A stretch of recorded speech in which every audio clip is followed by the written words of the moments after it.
আবার চলে এলাম বিভিন্ন সিনেমার বক্স অফিস কালেকশন নিয়ে। পুষ্পা 2 তার 49তম দিনে সবচেয়ে কম কালেকশন করেছে, কিন্তু তথাপি সেই কালেকশন কিন্তু ফাতের মুভির চেয়ে বেশি কালেকশন।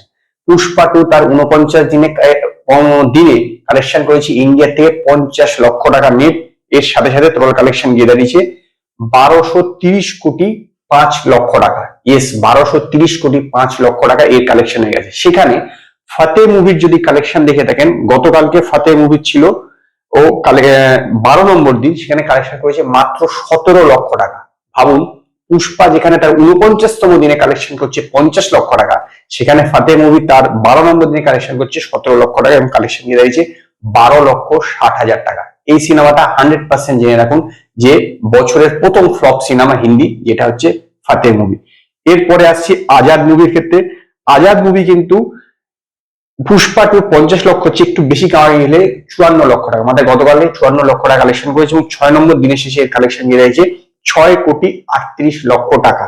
এই সিনেমা কিন্তু ফ্লপ, কারণ এর বাজেট হচ্ছে 150 কোটি টাকা। এই 150 কোটি টাকার সিনেমা যদি 6 কোটি বা 7 কোটি টাকা 7 দিনের শেষে কালেকশন করে, তাহলে সেই সিনেমা সুপার ডুপার ডিজাস্টার হবেই, এ বিষয়ে কোনো সন্দেহ নেই। এবার আসছি এমার্জেন্সি মুভির কালেকশনের কথা। এমার্জেন্সি মুভি তার 6 নম্বর দিনে, মানে গতকালকে কালেকশন করেছে 1 কোটি টাকা। এর সঙ্গে সঙ্গে টোটাল কালেকশন গিয়ে দাঁড়িয়েছে 13,40 লক্ষ টাকা। এই সিনেমা কিন্তু ফ্লপের দিকে যাচ্ছে, যদিও ফাতে মুভি বা আজাদের মতো সুপার ডুপার ডিজাস্টার হবে না। এই সিনেমা মোটামুটি একটা রেঞ্জে যাবে, কারণ আমার যা প্রেডিকশন এর লাইফ টাইম কালেকশন 25 থেকে 27 কোটি টাকা এই সিনেমা শেষ করবে। যদিও এই সিনেমার বাজেট কিন্তু যথেষ্ট বেশি, কারণ দুবার ডিলে হয়েছে, তো স্বাভাবিকভাবে তার ইন্টারেস্টটা তো অ্যাড করতেই হবে।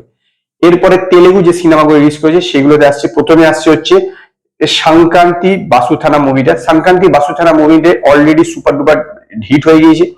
গতকালকে এই সিনেমা 9 নম্বর দিন ছিল এবং গতকালে কালেকশন করে সবচেয়ে কম 4,75 লক্ষ টাকা। এর সাথে টোটাল কালেকশন গিয়ে দাঁড়িয়েছে 133,50,00,000 টাকা। যেভাবে চলছে আমি বলেছিলাম হয়তো 200 কোটি টাকা রিচ করবে, কিন্তু এটা সম্ভাবনা কম আছে। আমার ধারণা 170 থেকে 180 কোটি টাকা নেট কালেকশন করবে, যেটা ভেঙ্কটেশের ক্যারিয়ারের সবচেয়ে হাইস্ট কালেকশন। কারণ এই এত কালেকশন ভেঙ্কটেশের কোন সিনেমা আজ পর্যন্ত করতে পারেনি, যেটা সংক্রান্তি বাসুধানম করে ফেলতে চলেছে। ইতিমধ্যেই এই সিনেমা 133,50,00,000 টাকা কালেকশন করে ফেলেছে 9 দিনের শেষে। এরপরে আসছি ডাকু মহারাজা সিনেমাটা।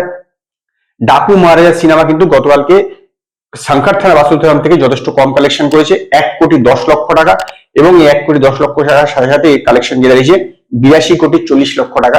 এটা সিনেমাটা হয়তো 100 ক্রোড় রিচ করে যাবে, কিন্তু এই সিনেমা কিন্তু তার বেশি যাবে না। আমার লাইফ টাইম কালেকশন 100 ক্রোড় যাবে, তবে এটা ঠিক 100 crore collection, 100 crore net collection reach করলে এই সিনেমা কিন্তু হিটই হবে। 100% অলরেডি হিট হয়েও গিয়েছে, আর সংখ্যার্থানা বাসুধারাম ব্লকবাস্টার হয়ে গেছে।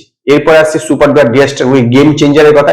গেম চেঞ্জার মুভি দেখুন, গতকালকে যেখানে ডাকু মহারাজা 1 কোটি টাকা কালেকশন করেছে আর ওখানে 4.5 কোটি টাকা কালেকশন করেছে, সেখানে এই গেম চেঞ্জার মাত্র 80 লক্ষ টাকা কালেকশন করেছে ইন্ডিয়া থেকে নেট। তার মধ্যে তেলেগু থেকে 47 লক্ষ টাকা, হিন্দি থেকে 25 লক্ষ টাকা, তামিল থেকে 7 লক্ষ টাকা, কানাডা থেকে 1 লক্ষ টাকা।